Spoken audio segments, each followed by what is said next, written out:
জন্মসূত্রে নাগরিকত্ব নিয়ে ট্রাম্প প্রশাসনের সিদ্ধান্ত বাতিল হলেও থেমে নেই বিতর্ক। এবার যুক্তরাষ্ট্রে শুরু হয়েছে বার্থ ট্যুরিজম চক্রের বিরুদ্ধে কঠোর অভিযান, যেখানে ভুয়া তথ্য দিয়ে সন্তান জন্ম দেওয়ার অভিযোগ তদন্ত করছে আইনশৃঙ্খলা বাহিনী। বিস্তারিত আরও জানুন রিপোর্টে। আমেরিকার নাগরিকত্ব আইন নিয়ে এক ঐতিহাসিক ও নজিরবিহীন সংঘাত শুরু হলো হোয়াইট হাউস আর সুপ্রিম কোর্টের মধ্যে।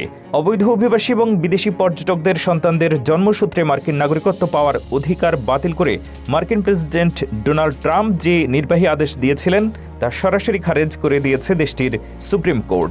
5-4 ভোটের এক ঐতিহাসিক রায়ে সর্বোচ্চ আদালত সাফ জানিয়ে দিয়েছে, ট্রাম্পের এই নির্দেশ মার্কিন সংবিধানের 14তম সংশোধনীর স্পষ্ট লঙ্ঘন।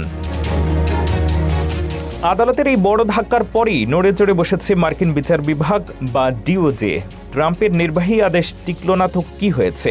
প্রশাসন এবার বার্থ ট্যুরিজম বা শুধু সন্তান জন্ম দিয়ে নাগরিকত্ব নেওয়ার চক্রগুলোর উপরে ইতিহাসের সবচেয়ে বড় ক্র্যাকডাউনের ঘোষণা দিয়েছে। প্রশাসনের ফ্রড জার বা জালিয়াতি দমন বিভাগের প্রধান কলিন ম্যাকডোনাল্ড সরাসরি ফেডারেল প্রসিকিউটরদের নির্দেশ দিয়েছেন, যারা ভুয়া ভিসা নিয়ে বা মিথ্যা অজুহাতে সন্তান প্রসবের উদ্দেশ্যে আমেরিকায় ঢুকছে তাদের বিরুদ্ধে যেন কঠোরতম আইনি ব্যবস্থা নেওয়া হয়। মার্কিন প্রশাসন স্পষ্ট করে দিয়েছে, ভিসা আবেদনে ভ্রমণের আসল উদ্দেশ্য লুকিয়ে সন্তান জন্ম দিতে আসা একটি গুরুতর অপরাধ। এর আগেও চীন এবং তুরস্কের নাগরিকদের নিয়ে গড়া কোটি কোটি ডলারের বার্থ ট্যুরিজম সিন্ডিকেটের কর্মকর্তাদের 41 মাস পর্যন্ত জেল দেওয়া হয়েছে। বিভিন্ন থিঙ্ক ট্যাঙ্কের তথ্য মতে প্রতিবছর প্রায় 26 থেকে 33 হাজার শিশুর জন্ম নেয় এই বার্থ ট্যুরিস্টের মাধ্যমে।